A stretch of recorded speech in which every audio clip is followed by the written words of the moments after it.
यही है कि मैं कंसिस्टेंट रहूँ, डेली पढूँ, भले मैं 5 घंटा पढूँ, 2 घंटा पढूँ, 3 घंटा पढूँ, लेकिन मेरा एम यही है कि कंसिस्टेंट रहूँ। मैं अपने एम को ज़्यादा प्रायोरिटी पे रखता हूँ, तो मेरे को मेरा एम दिखता है कि मुझे ये बनना है। आपको मतलब रेगुलराइजेशन करना है, या किसी को पेंशन ग्रांट करना है, या किसी का कुछ ऑब्जेक्शंस है, ठीक है, या स्कीम्स है। Hello everyone, welcome to student. से हमारे साथ हैं राजन कश्यप सर, जिनका 2080 में एसएससी सीजीएल में एग्जाम में क्लियर हुआ है असिस्टेंट सेक्शन ऑफिसर के पोस्ट के लिए।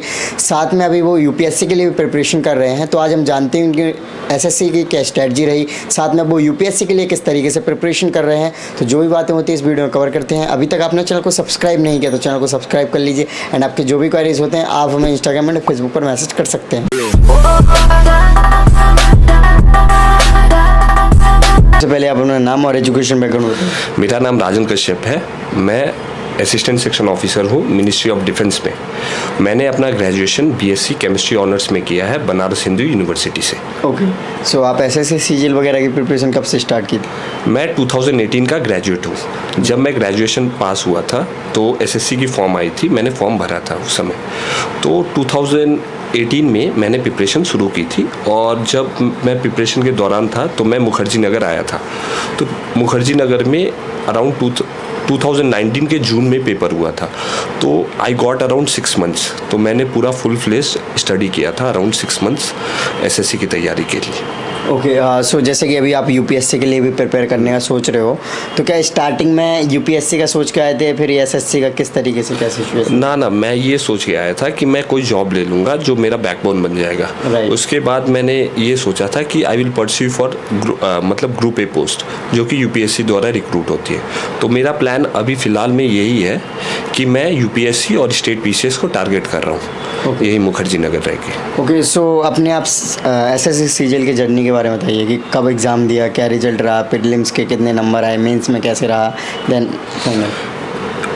प्रीलिम्स जून के अराउंड हुआ था 2019 में। तो 6 मंथ्स के प्रिपरेशन के बाद मेरा स्कोर प्रीलिम्स में 187.5 था। उसके बाद मेंस हुआ था। मेंस में 400 में माई स्कोर वाज अराउंड 360। और फिर हुआ था डिस्क्रिप्टिव। लेकिन ये क्या था, ये बीच में बहुत गैप्स मिलते थे, क्योंकि एसएससी का पेपर था तो आपको प्री के बाद मेंस के लिए 3 महीना 4 महीना मिल जाता था, और फिर टायर 3 के लिए आपको अराउंड हमें मिला था 4-5 महीने। तो फिर वी प्रिपेयर्ड वेरी वेल। हाँ, और उसके बाद क्या हुआ था कि मेरा टायर 3 में स्कोर 68 था। तो overall my score was around 605। आगे वीडियो शुरू करने से पहले आपके लिए इंपॉर्टेंट इन्फॉर्मेशन, अनअकैडमी लेकर आया है UPSC CSC batches, fast track and comprehensive GS batches 2022 and 23 के स्टूडेंट्स के लिए। इसमें सीसैट इंक्लूड होगा। जो स्टूडेंट 2022 एंड 23 की प्रिपरेशन कर रहे हैं वो डेफिनेटली इन बैचेस में एनरोल कर सकते हैं। ये जो बैचेस हैं वो 6 अप्रैल से स्टार्ट होने वाले हैं। साथ ही इन बैचेस में आपको 20 बुकलेट्स मिलेंगी, जो कि लेटेस्ट ट्रेंड के साथ ही होंगी, और बहुत मीडियम में अवेलेबल होंगी, Hindi and English. So guys, जो स्टूडेंट 2022 एंड 23 के लिए प्लान कर रहे हैं वो डेफिनेटली इन बैचेस में एनरोल कर सकते हैं। लिंक वीडियो के डिस्क्रिप्शन में है, और मेरा कोड स्टूडेंटो जरूर यूज करें डिस्काउंट के लिए। साथ ही मैं आपको बता दूं अनअकैडमी लाइट के बारे में। इसमें आपको कंप्लीट टेस्ट सीरीज मिलेगी। जो स्टूडेंट 2022 के लिए या फिर अपकमिंग जो प्रीलिम्स है 2022 का यूपीएससी सीएससी का, वो काफी हेल्पफुल रहेगी। साथ ही मैं आपको इसके कुछ फीचर्स बताता हूं। ये टॉप एडुकेटर्स के द्वारा बनाई गई है। साथ ही इसमें कंप्लीटली सिलेबस कवरेज होगी। साथ ही इसमें इन डेप्थ एनालिसिस होगा, और इसमें 50,000 से ज़्यादा स्टूडेंट्स इस टेस्ट सीरीज में एनरोल कर चुके हैं। साथ ही जो इसकी रैंकिंग है वो 4.6 है। सो गाइस, जो स्टूडेंट 2022 प्रीलिम्स की तैयारी कर रहे हैं वो डेफिनेटली इस टेस्ट सीरीज में एनरोल हो सकते हैं, और अपनी प्रिपरेशन को चेक कर सकते हैं कि कहाँ वीकनेस है और कहाँ पर आप अच्छे से परफॉर्म कर पा रहे हो। सो लिंक वीडियो के डिस्क्रिप्शन में है, जाकर एनरोल करें और मेरा कोड यूज करें स्टूडेंटो 10% डिस्काउंट के लिए। आफ्टर नॉर्मलाइजेशन तो मेरा ओवरऑल स्कोर 605 था, जिसके कारण मेरा रैंक एसएससी में 675 रैंक आया था, out of 11,000 candidates those who were selected. So क्या स्ट्रेटजी फॉलो करी थी, क्या बुक्स फॉलो करी थी एसएससी? स्ट्रैटेजी मेरा फर्स्ट से यही था कि मेरे को बहुत फर्स्ट अटेम्प्ट में ही निकालना है, फ्रॉम द फर्स्ट अटेम्प्ट। तो इसलिए मैं क्या करता था, बहुत ज़्यादा विग्रस प्रैक्टिस करता था, ज़्यादा से ज़्यादा मैथ्स में क्या करता था, ज़्यादातर क्योंकि SSC is all all about maths and English.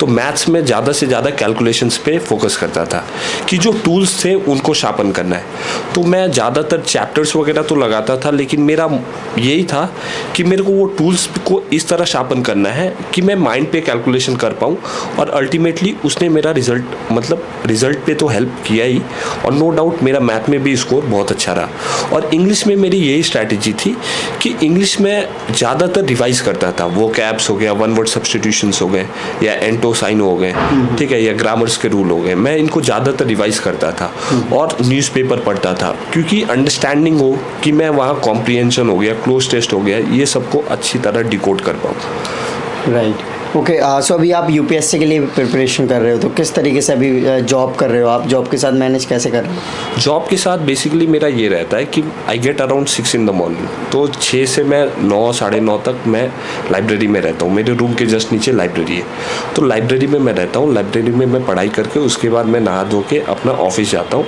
I come around by 5, ठीक है, 5:30 आई एम एट माई रूम। जब मैं रूम पे आ जाता हूँ उसके बाद मैं नहा धो के फ्रेश होके कुछ माइंड रिलैक्स करके I go back to my library and I do my studies 10-11 तक। माई एम इज़ दैट, मेरा यही है कि मैं कंसिस्टेंट रहूँ, डेली पढूँ, भले मैं 5 घंटा पढूँ, 2 घंटा पढूँ, 3 घंटा पढूँ, लेकिन मेरा एम यही है कि कंसिस्टेंट रहूँ, क्योंकि बैक ऑफ द माइंड मेरा ये है कि आई एम ऑलरेडी सेटल्ड, तो अब मैं आराम से पढ़ सकता हूँ वो चीज़ों को। तो it may take 1 year, it may take 2 year, वो मेरे लिए कोई बड़ी चीज़ नहीं है, लेकिन back of the mind I am also satisfied, और होपफुली मैं जिस तरह स्ट्रैटेजी कर रहा हूँ आने वाले दिनों में शायद रिजल्ट दिख सकता है आपको। ओके, सो आपका ऑप्शनल मीडियम क्या है? ऑप्शनल तो मेरा सोशोलॉजी है। ओके, सोशोलॉजी मैं विकास रंजन सर से कर रहा हूँ। विकास रंजन सर के ऑब्वियस है, मैं ऑनलाइन कोर्सेज लिया हूँ, तो उनके कोर्सेज को मैं देख रहा हूँ विकास रंजन सर के, और मैं डेली बेसिस पे नोट्स बना रहा हूँ और उनको रिवाइज कर रहा हूँ। और मेरा स्ट्रैटेजी ये है कि मेरा जो जीएस सेक्शन जो है उसके पहले मेरा ऑप्शनल कंप्लीट हो जाए। तो इस बार तो मैं अटेम्प्ट नहीं दे रहा हूँ, माई मोस्ट प्रोबेबली मेरा अटेम्प्ट 2023 में होगा यूपीएससी का। ओके, सो क्या स्ट्रेटजी अभी बनाकर प्रिपरेशन करने की कोशिश कर रहे हो यूपीएससी का? यूपीएससी का मेरा यही है कि ऑप्शनल पहले कंप्लीट करना है, ठीक है, और जो मेन स्ट्रीम बुक्स हैं जैसे एम लक्ष्मीकांत हो गया, ठीक है, और फिर आपके जो एंशिएंट मिडिवल मॉडर्न जो हिस्ट्रीज हो गए, ज्योग्राफी हो गए, जीएस पेपर पे मेरा फोकस है। ऑन डेली बेसिस मैं नोट्स अभी बना रहा हूँ, क्योंकि और विजन आईएएस के जो मॉड्यूल्स हैं और जो मैगजीन्स हैं उनको मंथली वाइज फॉलो कर रहा हूँ। तो मेरा अभी कोई कोचिंग बैकग्राउंड नहीं है, मैं टॉपर्स की स्ट्रैटेजी देखता हूँ और उनको इम्प्लीमेंट करने की कोशिश कर रहा हूँ। यदि in case during the journey I fail the need of doing a coaching, तो मैं उसको भी मैनेज करने का कोशिश करूँगा। ओके, सो अब क्या होता है कि आप काफ़ी टाइम पढ़ते रहते हो, जब आपको नींद वगैरह आलस आने लग जाता है तो कैसे क्या करते हो? मुझे जब आलस आता है मैं अपने एम को ज़्यादा प्रायोरिटी पे रखता हूँ, तो मेरे को मेरा एम दिखता है कि मुझे ये बनना है, ठीक है, और वही चीज़ मेरे को मोटिवेट कर रही है अभी फ़िलहाल के लिए। और क्या आलस आता है थोड़ा देर के लिए, मैं भी गाने वगैरह सुन के रिलैक्स हो जाता हूँ, लेकिन बैक ऑफ द माइंड मेरा एक ही चीज़ चलता है कि मेरे को ये बनना है, तो इसके लिए मैं मेहनत कर रहा हूँ। सो रिवीजन किस तरीके से करते हैं आप? रिवीजन मेरा डेली बेसिस पे यही है कि देखिए जॉब कर रहा हूँ तो वीकली बेसिस पे मैं रिवीजन करता हूँ। ये नहीं कि मैं डेली बेसिस पे रिवीजन कर रहा हूँ, क्योंकि मैं 5 days अ वीक पढ़ता हूँ और 2 days जो है सैटरडे संडे जो ऑफ होते हैं उनमें मैं रिवाइज करता हूँ बेसिकली। यही मेरा स्ट्रैटेजी है। और नोट्स वगैरह बना लेते हो? नोट्स तो मैं डेली बेसिस पे बना रहा हूँ, वही नोट्स को मैं रिवाइज करता हूँ, क्योंकि बैक ऑफ द माइंड मैं वो किताबें बाद फिर से नहीं पढ़ सकता ना, वही मैं वो नोट्स को बार बार रिवाइज करता हूँ। तो मेरा यही स्ट्रैटेजी है। ओके, सो आपने एसएससी सीजीएल का एग्ज़ाम क्लियर किया है, अभी आप यूपीएससी में आए, तो कंपैरिजन करें तो डिफ़िकल्ट कौन सा लगता है आपको? देखिए UPSC is no doubt difficult, क्योंकि UPSC is all about consistency और इसमें probability of selection is also very much less, ठीक है। तो ये कंसिस्टेंसी मांगता है और साथ साथ क्या strategy, proper implementation of strategy, back of the mind motivated भी रहना है, क्योंकि क्या है ये ऐसा जर्नी है कि आपको फेलियर्स 101% एक्सपीरियंस तो होता ही है इंसान को। क्योंकि जब मैं एसएससी में नहीं भी सेलेक्ट हुआ था तो मैंने बहुत एग्ज़ाम में फेल हुआ, जैसे मैं एसएसबी जो NDA CDS के होते हैं, मैं 5 टाइम कॉन्फ्रेंस आउट था। ओके। ठीक है, और रेलवे में मेरा मेडिकल आउट हो गया, फिर असिस्टेंट कमांडेंट में भी मैं मेडिकल आउट हो गया। ठीक है, तो बैक ऑफ द माइंड मैंने बहुत फेलियर्स और बैक ऑफ माई जर्नी बहुत फेलियर्स देखे। फिर SSC हुआ मेरा बैंक PO में भी लगातार तीनों PO में सिलेक्शन हुआ। मेरा CGL 18 में भी हुआ, 19 में भी हुआ, 20 में भी हो गया था, लेकिन I thought of giving up, क्योंकि मैं किसी और को चांस देना चाहता था। ओके। सो SSC CGL जो आपने एग्ज़ाम क्लियर किया, इसके लिए सेल्फ स्टडी की या फिर किसी कोचिंग इंस्टीट्यूट वगैरह की? ना, इसने तो मैं सेल्फ स्टडी से द्वारा ही किया गया, क्योंकि मैं गगन प्रताप वगैरह को, जैसे यूट्यूब चैनल्स थे, नो डाउट मैंने टीचर्स को फॉलो किए, जैसे अभिनय शर्मा हो गया, गगन प्रताप हो गया, इनके मैं वीडियोस देखते रहता था। ठीक है, क्योंकि यूट्यूब पे ही इतना कंटेंट है कि मुझे कोई पर्टिकुलर कोचिंग लेने का कोई ज़रूरत नहीं पड़ा। मैंने इनको फॉलो किया और ultimately I got success. Okay. So जो SSC के एस्पिरेंट हैं, जो कि आप ही की तरह गोल रखे हैं कि पहले SSC फिर UPSC, तो उनको क्या मैसेज देना चाहोगे? मैं यही बोलना चाहूँगा कि जो SSC के बंदे हैं, पहले वो सेटल हो जाएं। ठीक है, क्योंकि एक सेटल होने के बाद जो रिलैक्सेशन मिलती है ना, नो डाउट उससे आपको मोटिवेशन भी मिलेगी कि आप UPSC निकाल सकते हैं। यदि आप दोनों चीज़ पे एक साथ पैर रखेंगे ना, you will not get even SSC nor UPSC, क्योंकि SSC में भी 28 लाख एस्पिरेंट अपेयर हो रहे हैं और जिसमें सीट 7,000 8,000 आ रहे हैं। तो यदि आप दोनों में सक्सेस पाना चाहते हैं, तो मेरे लिए मैं ये मानता हूँ कि इट इज़ क्वाइट इम्पॉसिबल।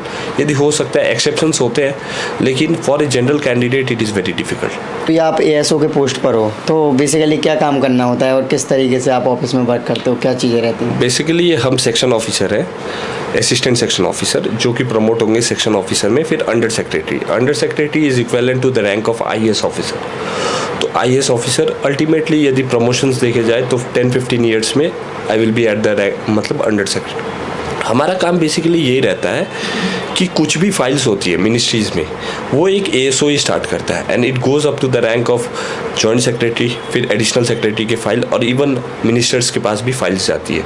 तो कुछ भी होता है, जैसे सैंक्शंस कराने हैं, या आपको मतलब रेगुलराइजेशन करना है, या किसी को पेंशन ग्रांट करना है, या किसी का कुछ ऑब्जेक्शंस है, ठीक है, या स्कीम्स है, पॉलिसीज़ हैं, कोई भी गवर्नमेंट के, ये बेसिकली मिनिस्ट्रीज़ देखती हैं।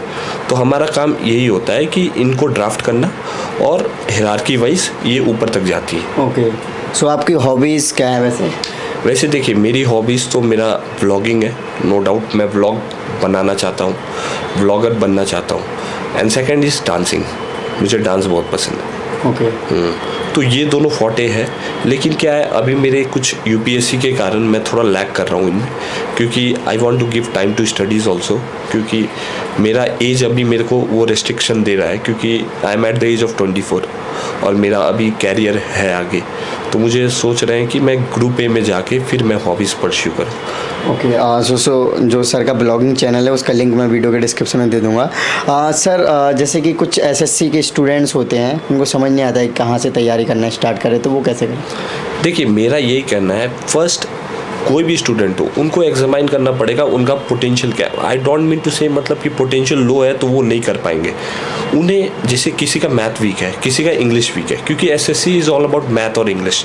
यदि आप ये दोनों को मास्टर कर लेते हैं तो आप SSC निकाल सकते हैं। तो आपको देखना पड़ेगा, यदि मैथ में लैग कर रहे हैं तो you need to work on math. Math भी ये नहीं कि सवाल लगाए जा रहे हैं, सवाल लगाना तो अलग चीज़ है, लेकिन आपको ये देखना पड़ेगा स्पीड नहीं आ रही है, एक्यूरेसी नहीं आ रही है, क्या नहीं आ रहा है, क्यों मैं लैग कर रहा हूँ, मेरे नंबर क्यों नहीं बढ़ रहे हैं। Until and unless proper analysis नहीं होगा, आप कभी इस एग्ज़ाम को एक्सेल नहीं कर पाएंगे। मैथ में भी ये है, और इंग्लिश में क्या है, रिपीटेशन आपको ज़्यादा करना है, वो कैप्स, क्योंकि SSC try to repeat question, ये सबको पता है, दुनिया को पता है, लेकिन क्या है ना, लड़के जान के भी रिवाइज नहीं करते हैं। Revision is the key for English, I believe. और प्रॉपर अंडरस्टैंडिंग के लिए थोड़ा सा लैंग्वेज पे आपको वर्क भी करना पड़ेगा, कि बोलने पे नहीं, एटलीस्ट पढ़ने पे तो करिए कि क्या मैं समझ पा रहा हूँ, कि मैं क्या पढ़ रहा हूँ। उससे आप पढ़ेंगे तो नो डाउट आप भी एग्ज़ाम में सेलेक्ट हो जाएंगे। ओके। सो एवरेज कितने घंटे पढ़ना चाहिए एक SSC CGL एस्पिरेंट को? SSC CGL मेरा ये मानना है 5 hours a day, that is also sufficient to crack SSC। इसमें क्या है, बस आपको प्रॉपर स्ट्रैटेजी होना चाहिए, और आपको समझना चाहिए कि एग्ज़ाम का डिमांड क्या है।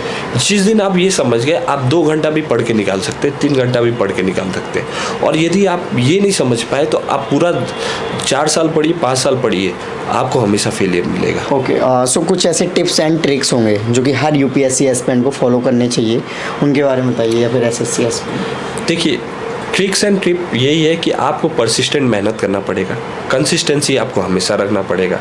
ठीक है, यूपीएससी भी हार्ड टू डिकोड है लेकिन इम्पॉसिबल तो नहीं है। यही है कि आपको ये करना है कि आप कंसिस्टेंट रहें।